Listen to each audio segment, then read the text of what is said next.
Welcome to Ray-ality TV. I'm Raymond Bakari. This episode is continuing my coverage of the soon-to-be special election for Rhode Island's 1st Congressional District. Congressman David Cicilline recently stepped down to become president and CEO of the Rhode Island Foundation. One of the candidates joining me today in the Democratic primary is Gabe Amo, who was most recently a special assistant to President Joe Biden. Gabe, how are you today?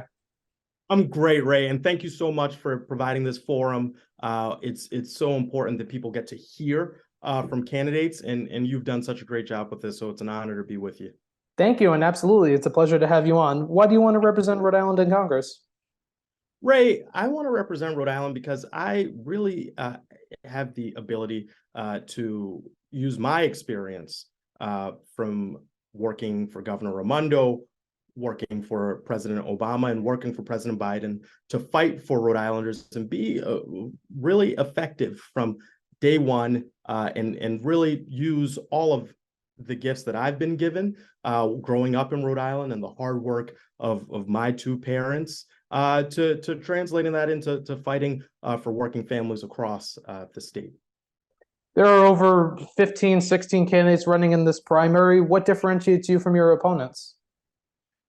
Ray, I think there's so many great people in this field, and I count many of them as friends. I'm different largely because of my experience. I have sat at the heights of government, both here in Rhode Island with Governor Raimondo. You saw so many big things happen at the beginning of her administration, and I did a lot of yeoman's work to help execute the vision to invest in our economy, to make sure that we have the skills training, whether it's computer science for all, to all of the work that we did with free college at CCRI, to investing in our infrastructure with roadworks. And I have had that record here in the state, but I've also been able to do big things nationally. And that has been in service of the 330 million people across the country, but also in service of Rhode Island there. I've been there for communities on the bad days. So when there have been things like mass shootings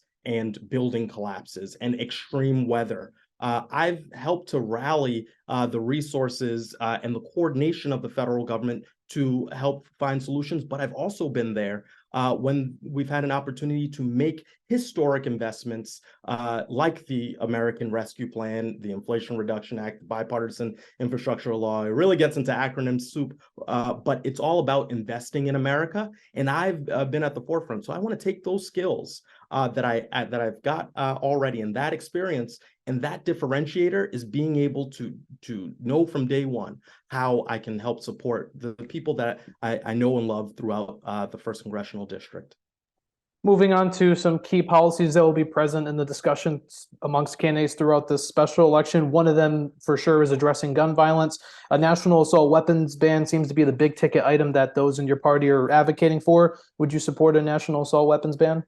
Most certainly. I think David Cicilline's leadership, now as former congressman, was so valuable here. And I've been on the other side of this, calling a mayor after a mass shooting, being the person from the White House, and knowing the damage that these weapons can do to people, to bodies, to young people who have been so radically affected, whether we've lost them or the survivors who have to deal with recovery. It is long overdue, and I would fight for that as a top priority if I got to Congress. Currently, the House of Representatives is under GOP control, and if you are elected, it'll still be a House majority for the Republicans. What could be done in the meantime until, say, the House goes back in, I don't know, 2024 or 2026? We plan. In order to advocate, you plan and you strategize. I think there are two real lanes here. One, I think as advocate for people in the 1st Congressional District, I know a lot about the legislation that has come down, a lot of those programs and those investments, and I'd work with leaders locally, both in the state and local government side, and also in our advocacy and nonprofit community, to make sure that we are putting forward great applications, and I would support them vigorously as a congressperson. I look, for example, at the new funding that the Commerce Department announced just yesterday on coastal resilience, and making sure that we have really robust advocacy to make sure those things get across the finish line for our state. That's something that I can do. I also look at our ability to build a set of relationships once in Congress. I want to be able to find opportunities to reach across the aisle. Look, it is a very partisan landscape. I get that completely. But what I also do know is a lot of the Republicans who voted against historic legislation from the president are at the ribbon cuttings, are at the groundbreakings. And so I think that we've got to appeal to the better angels of people, and I'll work really hard to build those partnerships, but I will make no compromises in terms of how vigorously I want to fight for people here in Rhode Island and be an active member of my party in fighting for democratic values and priorities in Washington. Speaking of reaching across the aisle, although the district is very blue, it voted for President Biden by, I believe, 20-something points, there are still those pockets of voters in Tiverton, North Smithfield, who are worried that their Second Amendment rights might be stifled. Where would you find that balance in representing both groups on this issue adequately? Look, I think it's really important that we look at what the end goal is. The end goal is gun safety. You know, one of the leading uses of guns in this country that results in harm is suicide. I think we need to think about the common sense, common ground solutions that we are trying to achieve. Nobody is trying to infringe on anybody's rights, but I want people to be safe. And so that is, at the end of the day, is what my North Star is on this issue. And so in Congress, I know it's extremely difficult to think of solutions coming out of Republicans on gun violence, but we know that so much harm is inflicted in red states, in red congressional districts. And that's a truth that folks can research and prove to be true. And so it is essential that we come to a common understanding of where we need to go on gun violence, and that is reducing the carnage that so many people have experienced in their lives in so many ways. Moving on to another issue that will be talked about a lot throughout this special election, the economy. Starting off with a topic that probably doesn't get talked about as much, but I really want to talk about is the national debt. Currently, it's $31 trillion and counting. As a member of Congress, how would you take on that issue of the country's national debt? Look, one of the big ways that we can address our national debt is looking at our tax system.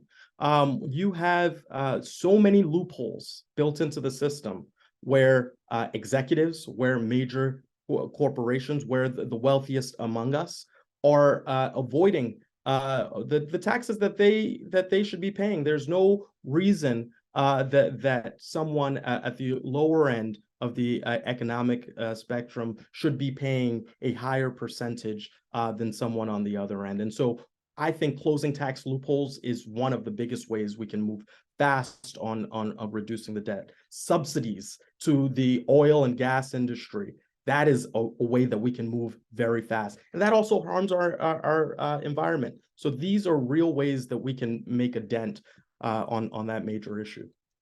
Still sticking with the debt, the country almost defaulted on the debt. There was a long negotiation between the House Republican leadership and the president about a deal regarding the debt ceiling. Some Democrats are fine with the deal. Others have said that President Biden gave too much. Did President Biden give up too much? Look, I think President Biden sought to keep us away from the circumstances of default. It is a sort of unconscionable to think of the president playing politics on this rather than arrive at a solution. It wasn't an end that he wanted. It started from a position of not hoping to negotiate with Republicans because, frankly, the debt limit isn't something we should negotiate over, period. And so I think the president did his best, and I am proud that we kept the economy from what would have been irreparable harm of default. And that's what I would hope that we never get into again. Speaking of a part of that answer, some Democrats have started to increase the calls to repeal the debt ceiling altogether. Where do you stand on that conversation? Yeah, I think it's something we should definitely pursue. Look, if it was a reasonable option in this scenario, I certainly think it's something we should have pursued. But the challenge was we were days away, and to go through and do all of the legal gymnastics to arrive at that solution was not something we could afford. The effect on working people across the country, the effect on veterans benefits, the effect on Social Security recipients, that wasn't something that we could risk happening. And so I think that we should definitely vigorously pursue never arriving in this situation again. So if that is using the 14th Amendment, sure, let's do it. But we need to start moving on that now. The Republicans have also started to talk about the future of Medicare and Social Security as these debt ceiling conversations were going on. Everybody in the Democratic Party has been saying we got to keep Social Security and Medicare no matter what, while the Republicans are saying it's going to sunset eventually in the 2030s. Which direction should we go in when it comes to ensuring that there's still that safety net of Social Security? It sounds like the future is gray right now. No, look, the future, to me, is very clear. Under no circumstances should we be cutting benefits for those who have worked so hard, who have invested in the system and deserve their Social Security and Medicare. So that's, for me, it's a non-starter on cutting. We should talk about the mechanisms by which we keep those funded and sustained, but that's my red line, and that's what I commit to as a member of Congress. I have a few lightning round questions to get through some topics quickly, shorter form questions. Are you pro-life or pro-choice? Pro-choice. Do you support or oppose statehood for Washington, D.C. and Puerto Rico? I support it, and President, well, I will say on the case of Puerto Rico, I think it's up to the people of Puerto Rico to decide. We should not be heavy-handed on it, but I certainly, if that is the outcome, then for sure, and similar for DC. Are you in favor of or opposed to adding more Supreme Court justices on the Supreme Court? I'm open to it. I would say that the problems that we are experiencing with the Supreme Court are driven by ethics and money and politics. And so I think if you want to attack the root parts of the issue, that's where I'm focused. But I'm open to the conversation. But I want to really address the ethics challenges and the money and politics challenges that we have been dealing with as a country. Banning members of Congress from trading stocks, would you support or oppose that? 100% would support banning stock trading for members. Look, as a member of the Biden White House, as a senior staff member, I was not allowed to trade stocks, and I think that's a good thing. So I don't want that to happen for anybody who's in Congress as well. This one's not a lightning round, but it's also a topic I really want to ask you. Moving on to congressional term limits, where do you stand on term limits for members of Congress? I'm pro term limits. I think we need to talk about the length of time. I'm 35 years old. I am supportive of generational change and that being a good thing. And if I go to Congress, I don't think I want to be there the rest of my life.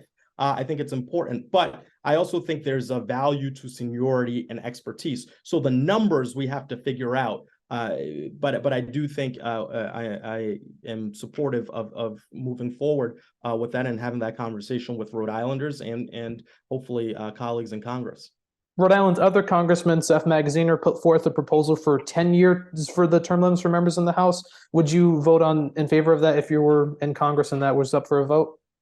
I need to think about what numbers make the most sense because I'm not certain exactly where that is, and I know he has. I think it's 2 terms for the Senate as well. And Rhode Island has benefited from seniority of Senator Reid, seniority of Senator Whitehouse. So I think you just need to have a more holistic question, and you want to make the House and Senate terms sort of line up in the number of years as well. So it's a good conversation to be having, and I believe in being a breath of fresh air and providing generational change. That's one of the reasons I'm running. My final question is on the non-political side of things. In your opinion, what do you think Rhode Island is best known for? I think we're known for 2 things. One, we are the most beautiful state in the country. I will take anybody head up in a debate on the beauty of Rhode Island. And two, I think we're just known for outsized impact. Whether it is the calamari that people are eating in restaurants across the country, or Viola Davis lighting up the stage, we're a small place, but we do so much. And that's why I really am so excited at the potential of representing people in Rhode Island, because it is one of my biggest identity points. If you know me and you're a non-Rhode Islander, the first thing you're going to know about me is that I love this place, and I'll do anything to fight for the people here. That's all the questions I had for this interview. Gabe, I want to thank you so much for coming on the show. It's been an absolute pleasure of mine to have you on. Great. Thanks for all your work. It's such a service, and I can't wait to see you soon. Thank you, and absolutely, for sure. Thank you for watching this episode of Ray-ality TV. If you want to see future episodes as soon as they're posted on this channel, please click the subscribe button down below and the post notification bell icon to the right of it. I'm Raymond Bakari, and I'll see you next time.